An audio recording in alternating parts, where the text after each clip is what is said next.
Greetings and salutations, everyone. I hope everyone is still doing well. Welcome to tonight's bonus. Before we jump into it, just a couple links.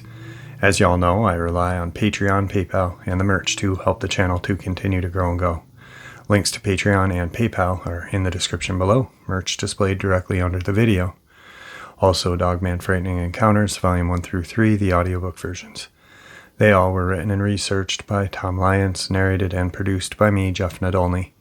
Those audiobooks are available on Audible, Amazon, and iTunes, links to which are also in the description as well. And finally, last but definitely not least, if you'd really like to help support this channel to continue to grow and go, simply subscribe. It does not cost you a cent. Click that like button, takes half a second. If you don't want to miss out on any of the informative uploads I put out daily, click that bell icon. And folks, please leave a comment. Why? Well, because all these things, they really do help this channel to continue to grow and go. And they definitely do matter. Now, everyone, I have taken far too much of your time. Let's jump into tonight's bonus, shall we? Today's first encounter. I was homeschooled for most of my life, and it was very hard to keep track of time for me at this time, and years often had little distinction for me, with no reason to keep track of time outside of a young child's countdown for important holidays and birthdays. I did not start registering what day of the week it was until I started public school at 15, but I do have clear memories of events I confirmed happened when I was 3, so I do feel I have a good recollection of this. I grew up on a farm that was sold by my grandmother over 5 years ago behind our backs, to a farmer we rented our fields to after we had been promised the 114 acres my family had been taken care of all of my life. We didn't have much of a structure to our homeschooling, so it was often us doing things we could mark off as educational for the homeschool evaluator at the end of the year, which meant we only had to give her a sample of physical homework, and this my mother rarely had us do until we needed them close to that evaluation. I say all of this to tell you just how much time I spent in these woods. It was my gym, and I could head out and play or walk the woods and stalk or chase after whatever animal I came across all day if I felt like it.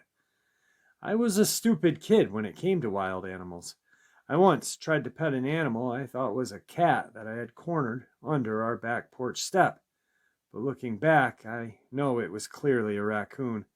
Glad its hissing told me off and I didn't stick my hand under there to pet it. There were also coyotes in these woods, but my mom didn't believe this until she heard it from a man she allowed to trap on the property a few years before we were forced to move. I was likely little small to be alone in the woods, as I would see them lined up against the tree line as I cut through the fields, watching me sometimes. I swear there were 8 all watching me. This one time, I used to run towards the dogs, which, thankfully, simply scared them back into their burrow. As I became older, I never saw these coyotes, which makes me think they were likely looking for a snack. I saw a few animals that were off to me during my walks, and I recorded them in a notebook with other odd experiences sometime after this event. This notebook disappeared when I was 11 or something. The encounter itself happened in full daylight sometime in the early afternoon. I was shooting arrows at a haystack behind the barn.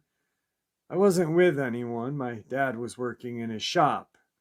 These weren't anything sharp, but we still had a good safety practice with them. I practiced so often at this time I honestly was not bad at all. This was a handmade English longbow made to my height, so they were quite easy for my child self to pull into position at my cheek.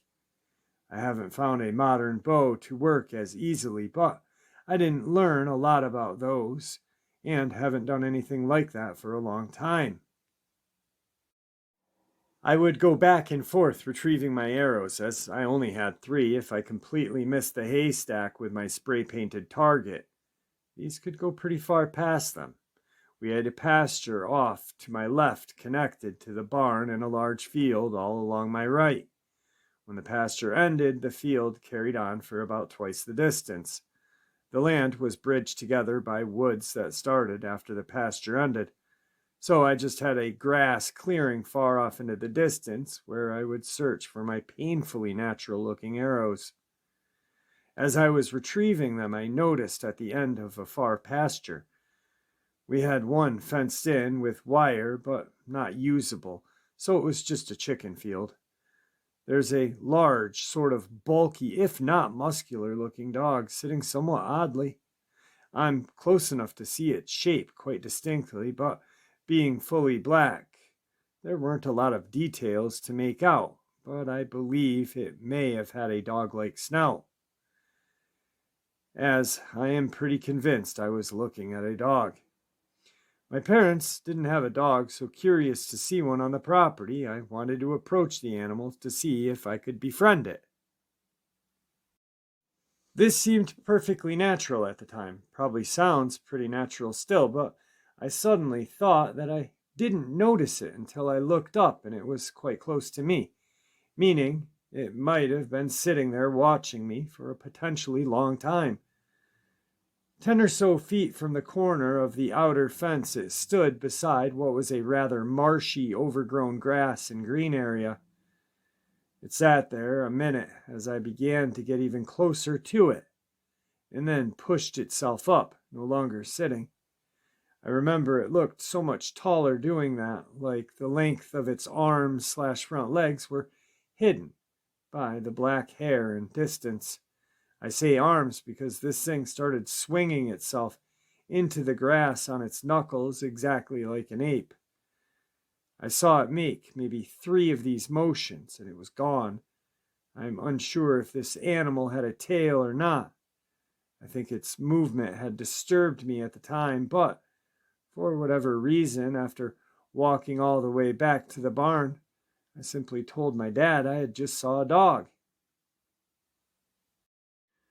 I did talk about weird experiences with an acquaintance who lives in the area before, and she was convinced she had seen something like I had described at one point. I don't recall if she ever shared her experience with me, though. I'm thinking this person definitely saw a Dogman, and they definitely know they saw a Dogman. I don't know how, if it was such a grassy, high grassed field, they were able to see it running on their knuckles. Maybe they just envisioned it running on its knuckles, how it kind of ran. Maybe it ran with its front legs together, moving in unison, and then the back legs moving in unison as well. Definitely a Dogman sighting, though, especially in Pennsylvania. Today's second experience on the paranormal side. A long time ago, when I was a child of about 11 years old, living on a rural farm, I had a friend, a boy my age. He was the neighbor's grandson. She was a lovely woman who lived down the road, her property connected to ours, and the end of her driveway was the local school bus stop.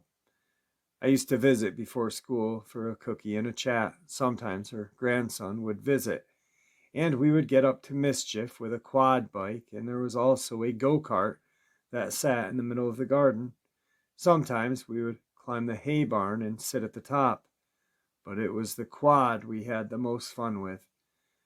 We would try to make a ramp over the ditch in the front paddock, and probably the most dangerous was a game where we would try to push each other off of the quad while we were driving, taking in turns trying to knock each other off, and then racing away while the one pushed off chased after to catch up, and then we'd start all over again. This was very dangerous and kind of stupid. I realize that now, but as a kid, I was invincible and naive, but this was normal with us. Once we even climbed the giant hill behind my house and raced each other rolling down it. That time there was a girl with us too, Melissa. I never saw her again after that, but I digress. This story is about Justin. He was kind of cute with his blonde hair and blue eyes, but I was at the stage where boys are gross, and sometimes he would tease me and make me upset. Now, so far, everything sounds normal, right? Well, this is where things get weird. One day we're hanging out on the upper level of the hay barn, and he was talking about jumping off onto the dirt road below. He tried to dare me to jump, and I got scared and refused. It was a long way down, and I didn't want to hurt myself. I'd been practicing jumping off the shed roof at home, as this wasn't the first time he had talked about, but that roof was only a quarter of the height, and I would land on grass and still hurt myself a bit. Anyway, he started teasing me and calling me names like chicken and making chicken noises. I got really upset and started to cry. He said, "Don't be such a wuss. I did it and I'm fine." I called him an idiot as I climbed down. I told him I wasn't playing with him anymore and I ran home. The next day I went back to his grandmother's to see if he would play with me, but I couldn't find him anywhere, so I knocked on her kitchen door and asked if she had seen him around. The look on her face wasn't one I'd expected. It was a look of shock and sadness, and she asked, "How did I know him? Where did I get that name from?" I just looked at her confused and said, "He's your grandson." She gasped and invited me in, and once I was inside, she handed me a framed photo and asked me if I recognized the boy. I said of course I did. It was Justin. I was really confused by this point. And so she sat me down at the table and told me the story of how her grandson had died in a terrible accident years before we had even moved to the area. Justin had slipped and fell off of the second level of the hay barn, and he had died instantly, snapping his neck. At first I didn't believe her, as I was sure she had seen us around the farm. She said no, she had seen me running around and quite enjoyed me being there, as it made her remember the fond memories she had of kids running around, and since his death, there just wasn't any kids around. It was at this point I realized that Justin always called out to me when I was walking up the path to visit her, and then I would run off and play with him. We had sat and talked for a while as she wanted to know everything about what we had done.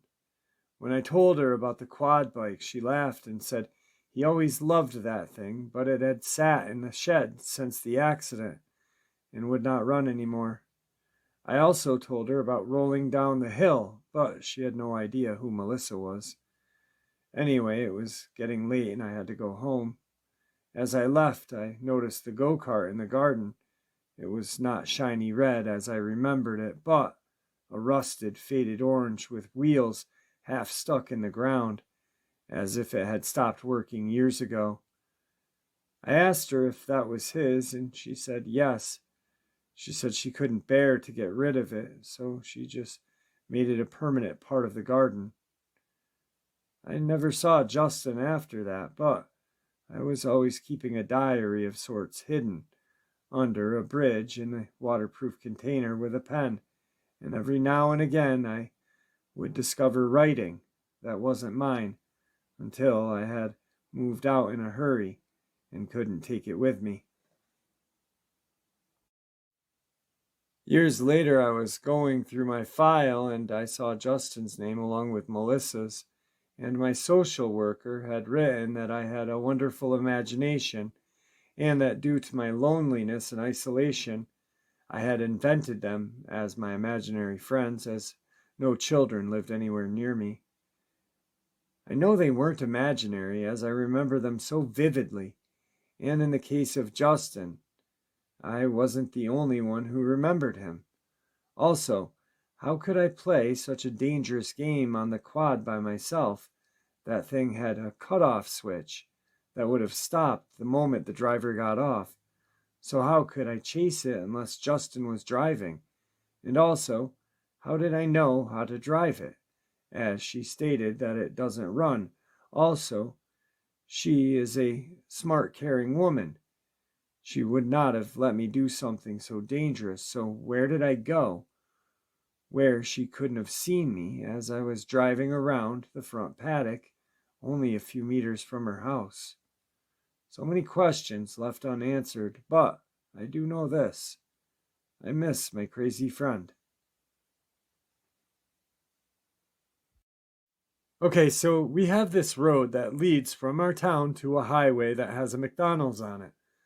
So we have to go all the way out to the highway when the kids want McDonald's. One evening we had to go and get food, and we were coming back on the same 2-lane highway.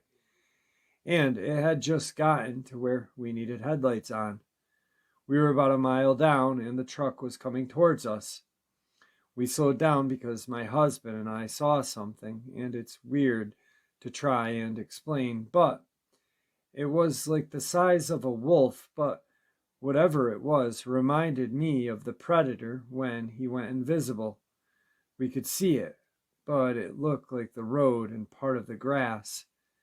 I had slowed down and I was looking at it, trying to figure out what was going on, and it turned its head towards us because we could see the cloaking thing shift. The truck coming towards us saw it also because it slowed down, and the predator wolf thing shot across, and it just looked nuts. Just like when the predator moved in the movies, how you could see it, but you couldn't. I looked up and watched the driver of the truck watch it, and he was kind of shut up in his seat, and both of our heads shot to the side when it shot off. We all just sat there. We slowly pulled to each other, and I was hesitant to even roll my window down at that point, but thought, well, it's going to go through his truck to get to us first. The driver of the truck said, "What was that? Did you see it try and hide what it really looked like by trying to blend in?" That's when I knew it really did have a cloaking looking thing going on. We agreed on everything and drove on. The whole time I was watching mirrors and windows, waiting for it to attack since we had seen it. Made it home and would not go back out that way for a year.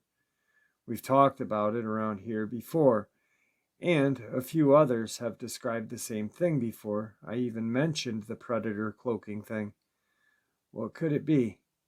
This is Native American land, and my dad's tribe is who land it is, but I've asked a few elders, and they always say not to ask about things, or they will hear you talking about them and pay you a visit.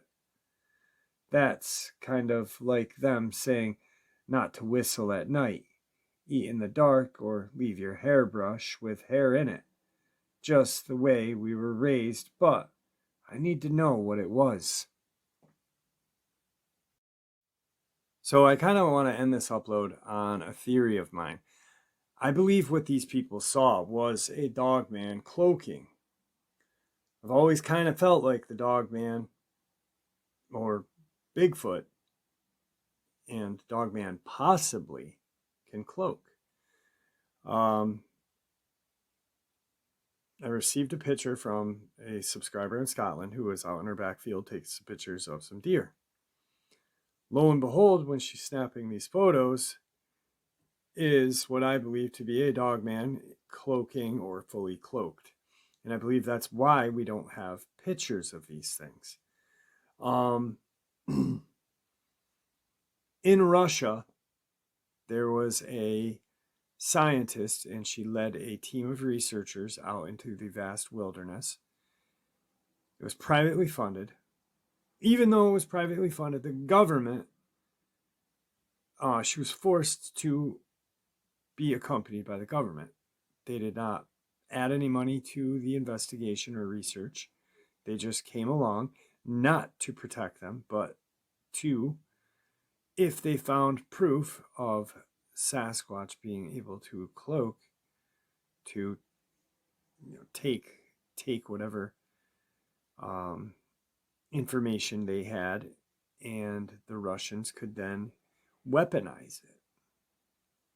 So, and this scientist, I forget her name, I think it's Sasha something, but a very well-known scientist in Russia. I really truly believe that that's why we don't get pictures, is because these creatures have the ability to cloak. Maybe not all, but a few, or maybe all of them do, and some have not mastered it. All right, folks, I hope you all enjoyed tonight's bonus as much as I enjoyed sharing it with you. Guys, thank you for supporting this channel. Your support is what makes this channel so special and what makes it continue to grow and go. Please stay safe, happy, healthy, and ever vigilant, keeping an eye on your children, your pets, your family, and friends. We know these creatures are out there. We know they are real. Just that little bit of information that we share with each other on a daily basis, if we share it with those that we care about, it may just save their life someday. God bless you all.